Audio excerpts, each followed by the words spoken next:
Cette vidéo a été approuvée par Eiichiro Oda. N'hésitez pas à mettre un pouce bleu.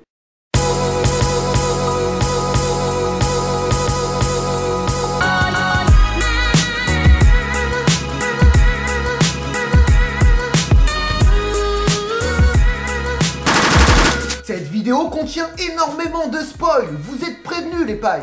Donc dans les commentaires, ne faites pas vos potes joy.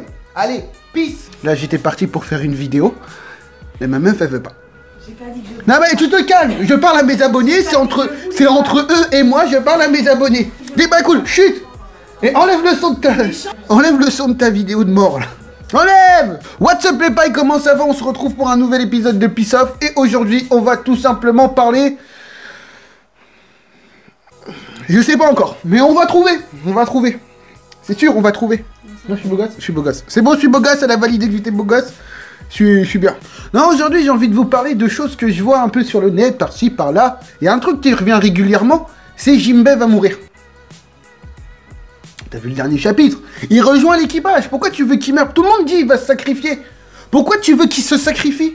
Il a pas de raison de se sacrifier. Il va emmener Luffy, seigneur des pirates. Du coup, il est obligé de le suivre jusqu'au bout. Non, je comprends pas pourquoi les gens, ils veulent sa mort. En plus, ils sont tous là, ouais, il est prêt à sacrifier sa vie, mais j'ai envie de te dire, tous les membres de l'équipage des Mugiwara sont prêts à se sacrifier. Donc là, tu fais genre, le mec, Jinbei, c'est le mec qui est trop là pour Luffy, les autres, ils sont comme ça. Non, Jinbei va pas mourir. Et je vais t'expliquer pourquoi, ma paille. Alors, on va analyser l'œuvre à part entière. Non, prends l'exemple du Nouveau Monde. C'est-à-dire que les Mugiwara arrivent dans le Nouveau Monde. Et là, en fait, ils arrivent sur Punk Hazard et ils rencontrent Law. Law qui met en place un plan pour défaire Kaido. Du coup, ça amène à Dressrosa. Du coup, faut régler les affaires de Punk Hazard d'abord. Ensuite, ça t'amène sur Zou et ça va t'amener sur Wano Kuni. À partir de ce moment-là, il y a un plan. Et tout se passe plus ou moins comme prévu. Cependant, lorsque Luffy décide de revenir, de chercher plutôt Sanji, là, ça part en cacahuète. Là, le bateau brûle, le mec, il avale du poison. Déjà, Oda te montre carrément que quand il manque un membre de l'équipage, bah, c'est tout l'équipage en entier qui... Comment on dit déjà? Qui en récolte les lauriers. Enfin, je sais plus comment on dit. Déjà, Oda te mettait le truc. Mais en fait, tu vas voir, dans toute Outland, les Mugiwara, ils se font balader. Et en tant que lecteur, toi aussi, tu te les fais balader. Sauf si t'as vu mes reviews. Enfin bref. Et Oda te montre en quelque sorte, dans le Nouveau Monde, les Mugiwara, ils sont complètement perdus, en fait. Le délire, les mecs, c'est que... Dans le Nouveau Monde, t'as pas besoin que de la force, t'as aussi besoin de stratégie, de plan, d'intelligence. Faut avoir un stratège. Et la vérité, c'est que les Mugiwara n'en avaient aucun. Et dans tout Outland, ils se font balader.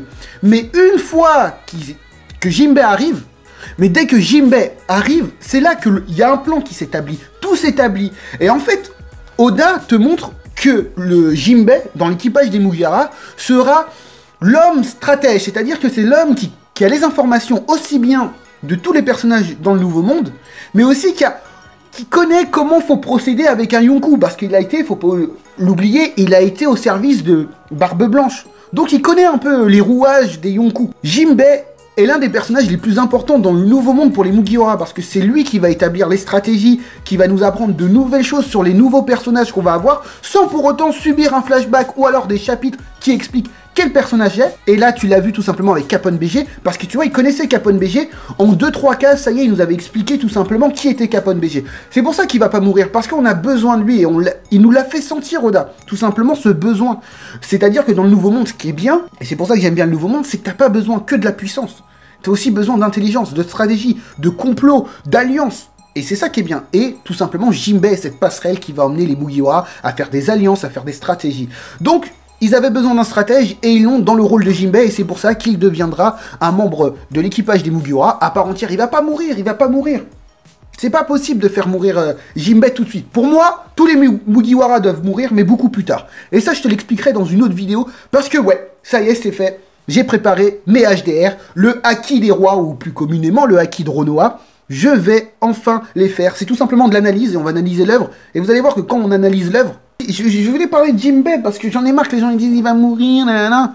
Je voyais des théories, Jinbei rejoindre l'équipage, mais c'est même pas des théories, c'est un fait. Oda nous l'a dit sur l'île des hommes poissons. Après tu vois des théories, Jinbei va mourir. Mais non, c'est un fait, Oda nous montre qu'il est bel et bien dans l'équipage. Je comprends pas pourquoi vous voulez le mourir. C'est parce que, c'est quoi? C'est des racistes d'hommes poissons. Les pauvres. C'est vrai, les pauvres, c'est des hommes poissons. Les hommes poissons, c'est des hommes, mais c'est aussi des poissons, ça va? Parce que t'as les sirènes. Les sirènes, c'est des femmes. Les femmes toi. Bon, voilà, t'as compris. Donc voilà. Voilà pour Jim. Je voulais aussi parler de Brooke. Tiens, Brooke. Non, mais on va pas continuer dans ces conditions. On peut pas bosser. On peut pas... Là, j'essaye d'être un peu plus pro. Non, j'ai une équipe de pourris. Mais pourquoi tu me dis c'est qui Brooke? Brooke, c'est un mec dans l'équipage des Mugiwara. Là, tu vas me dire c'est qui les Mugiwara? Bah, c'est tout simplement l'équipage de Luffy. Là, tu vas me dire c'est qui Luffy? Bah, c'est le mec de One Piece. C'est qui One Piece? Mais non, c'est un manga. Donc non, déjà tout simplement, les gens qui ne connaissent pas One Piece, ne me parlez pas. Ne me parlez pas, ne me parlent pas. Ah bah voilà, bah non mais non.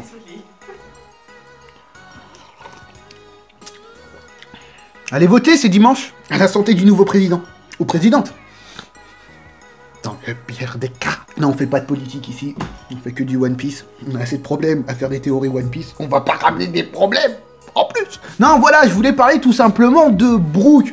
Brooke, j'avoue, franchement, bon... Il y a tout le monde qui te dit ouais, Brooke badass et tout. Brooke il est pas badass. Brooke il pue du cul. Moi je le dis, Brooke il pue du cul. Mais t'as vu le Soul King? Mais non, c'est... Brooke il est pas exceptionnellement fort. En fait le délire c'est que ce qui est bien dans l'équipage des Mugiwara, c'est que les mecs en fait, faut le voir comme une prolongation de Luffy. C'est-à-dire que, voit pas l'équipage dans une individualité, mais tout simplement dans sa complémentarité.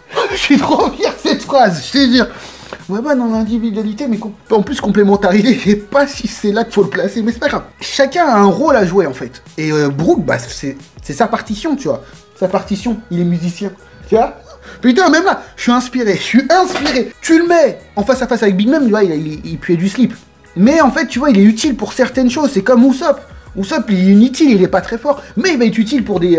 Pour Nami, tu le vois indirectement parce que c'est lui qui lui construit son âme, mais tu vas le voir aussi tout simplement quand il s'agit de tirer de loin, tu vois. Chacun a une utilité. Brooke, il est pas badass, mais Brooke, il est utile, comme tous les Mugiwara, sauf qu'on ne l'avait pas vu encore, donc jusqu'à là, à ce moment-là, il était inutile. Fallait attendre ce moment. C'est comme si t'avais des préservatifs, mais t'étais enfermé dans une chambre de mec pendant 48 heures. Bah, on va dire que les préservatifs, c'est inutile. Mais, après les 48 heures, ils pourront servir. Ou, peut-être qu'ils ont servi pendant les 48 heures, je sais pas. Et je vous juge pas. Si tu te souviens bien, j'avais fait une théorie sur Big Mom, et je t'avais dit, pour moi, elle vole pas véritablement les âmes, mais elle vole plus l'espoir, tu vois, et c'est la durée de vie. Et comme l'espoir, c'est rattaché à la vie, et la peur de mourir et tout ça, et ben en fait, c'est ça qu'elle enlève, en fait. Et ça, je me suis dit, c'est vrai que Brooke, il est utile, mais c'est vrai qu'on pense tous que c'est son fruit du démon qui lui permet de vaincre Big Mom, entre guillemets, les sbires de Big Mom. Mais, pour moi, ça se trouve, c'est pas vraiment son fruit du démon. En fait, quand il est mort, Brooke, il s'est rattaché à son corps. Mais quand il s'est rattaché à son corps, on le voit bien sur l'île des hommes poissons, il le dit, c'est l'espoir, c'est de retrouver un équipage, c'est de retrouver la boune. C'est tous ces bons sentiments qui lui ont permis de résister, de pas se flinguer ou quoi que ce soit. Et je pense pour moi que Brooke dégage l'espoir lui-même. C'est lui l'espoir, parce que si tu regardes bien, si t'as déjà vu ma théorie sur Barbe Noire, je t'avais dit que Brooke serait super utile parce qu'il pourrait contrôler les âmes. Et je t'avais dit que c'était super utile parce que, en plus, le mec, il était tout simplement une image de Jésus dans One Piece. C'est vrai, si tu regardes bien, le mec, il est mort, il est ressuscité, et là, maintenant, il court sur l'eau, un peu comme Jésus qui marchait sur l'eau. Et en fait, pour moi, c'est ça, Brooke, c'est de l'espoir. Et je me demande si son fruit du démon, en fait, c'est pas ça. C'est pas genre, quand il a vaincu les sbires avec Soul King, c'est pas genre son fruit du démon, mais plutôt l'espoir qu'il a en lui. Et grâce à la musique, comme on dit, la musique adoucit les mœurs, eh ben, il propage en fait cet espoir. Big Mom qui maintient les âmes par la peur, lui, il les libère par l'espoir en fait, tu vois. Je voyais plus ça, le pouvoir de Brooke. Je trouverais que ça, c'est pas mal parce que c'est le mec toujours enjoué, toujours, voilà, heureux de vivre. Il est heureux de vivre. Les autres ont peur de mourir, lui, il est content de vivre. Malgré qu'il a les apparences en plus, voilà, d'un squelette. La vérité, n'importe qui serait dégoûté. Mais lui, il est content parce qu'il peut revoir à la boune, il a retrouvé un équipage, tout ça. Je pense que c'est véritablement l'espoir qui booste notre ami Brooke. Et au lieu de penser que c'est son âme qui vainc les sbires, je pense que c'est peut-être l'espoir, en fait. Je suis encore avec cette histoire d'espoir, mais justement, son fruit du démon permet de la propager, en fait. En plus, ça m'amusait, Brooke, tu sais quoi, Soul King, quand il utilise Soul King, limite, on dirait qu'il a un stand. Pas un stand de galettes saucisses, mais si tu connais Jojo Bizarre Adventure, un stand, c'est tout simplement... En fait, c'est la représentation de ta force mentale. Et ben moi, Soul King, il m'a fait penser à ça. On avait l'impression qu'il éveillait son stand, tu vois. Là, vous savez quoi? Je vois bien le délire, tu sais, je vais aller dessiner Brooke façon Jojo Bizarre Adventure avec genre en mode stand. Je vais le dessiner. Soyez sur Twitter, je la mettrai sur Twitter, cette petite image, si j'arrive à le dessiner. Donc voilà pour Brooke. Voilà pour Brooke et Jinbei. Pour moi, comme je dis, Brooke, ça se trouve... Voilà, c'est juste sa bonne humeur qui fait qu'il arrive à battre Big Mom. Ce serait bien. En plus, dans ces derniers chapitres, il y en a beaucoup qui ont pensé que... Comment il s'appelle? Katakuri, il avait un pouvoir pourri. En fait, moi, je trouve que son Moshi Moshi, là, le Lodja, C'est pas pourri en fait, tu sais, c'est un peu le pouvoir de Trébol, mais en mieux, dans le sens où voilà, tu sais, il peut coller les gens, il peut les envoyer où il veut. C'est pas pourri parce que le mec, il colle. En plus, là, on voit qu'il a utilisé son haki, tu vois, il colle. Et à la fin, tu peux pas te décoller de lui, donc combat rapproché, tu sais, il doit être balèze. Non, moi, son pouvoir qui est pourri, je trouve, c'est de voir l'avenir. En fait, c'est pourri de voir l'avenir. C'est bien et c'est pas bien à la fois. Tu vois l'avenir, mais l'avenir, ça change constamment. C'est-à-dire que lorsque Katakuri voit une action se passer, le fait qu'il la voit et qu'il intervienne fait déjà que cette action se change. Le fait que cette personne a aperçu que Katakuri est rentré fait encore une fois... Le futur, c'est... ça bouge tout le temps, en fait. Et c'est ça qui est galère. Dans un 1 vs 1, c'est bien, le pouvoir de Katakuri. Mais dans un chaos comme ça, non. Parce qu'en fait, il y a tellement de personnages, il y a tellement d'interactions, tu vois tellement de choses, tu dis que, par exemple, si tu vas là, peut-être que ça va amener... Tu peux pas, en fait. Tu peux pas. Tu peux pas agir quand il y a trop d'informations. Et c'est ça, le truc. Mais le moshi-moshi, là, le truc de la glu, du pâté de riz ou je sais pas quoi... Moi, ça m'a pas choqué, hein. Je trouve, oh, c'est cool. En plus, ça se trouve, il peut faire des trucs de dingue avec. Parce que imagine, s'il a éveillé son fruit du démon comme Doflamingo, ça se trouve, il peut changer, par exemple, ce qui touche en Moshi Moshi. Donc ça veut dire que les mecs, putain, le mec, il dit, bon, fini. Bam, il fait wall cake tout en machin et tout le monde est englué dedans. En plus, ça fait à moitié penser aussi au pouvoir de Caribou. Tu sais, il pourrait absorber les gens. Ça se trouve, tu sais, il peut les capturer, hein. On n'a pas vu ça, mais ça se trouve, il peut faire des captures. C'est-à-dire, il les colle, il les insère en lui. Donc voilà pour ce petit épisode, je voulais parler des personnages qui sont Brook. Je pense que... Moi j'ai bien aimé aussi, attends, je reviens sur Brook, j'ai bien aimé le fait qu'il porte tu vois, une sorte de cagoule ballon. Parce qu'en fait Big Mom elle le croit mort. Ouais, faut pas oublier, Big Mom elle le croit mort, elle l'a acheté, elle dit « Ah bah il est mort, bam !» Le fait qu'elle va le revoir, ça pourrait être encore mieux, tu vois. Tu vois, il va enlever, oui, yo ho ho, elle va être folle. Là, je voulais vous reparler d'un truc, les pailles. Allez, ouais, tout simplement, allez dans le chapitre 360. Il y a l'image, tout simplement, avec Jaji et les Vinsmoke. Et il y a Ichiji, en fait. Regardez Ichiji. Il a la main à moitié sur le cœur, comme s'il y avait quelque chose qui le pesait. Je me suis demandé, est-ce qu'il y a quelque chose? Est-ce qu'il y a un plan? Alors, je me demande si, justement, le plan de Jaji ne serait peut-être pas le plan de Ichiji. En plus, dans le mariage, il y a un truc qui est chelou. Après, moi, je vais chipoter ou je sais pas quoi. Mais si tu regardes bien, Jaji, il est à la table de Big Mom.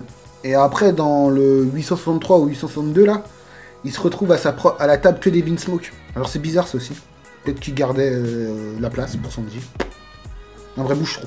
Donc voilà les pailles pour ce petit pissage. Je voulais tout simplement parler de One Piece, de Brook, de Jinbei, de Katakuri. On parle comme ça. Voilà. C'est des idées qui me trottent dans la tête, donc je vous en parle. Donc voilà, ma paille, n'hésite pas, like, partage, commente et surtout, abonne-toi.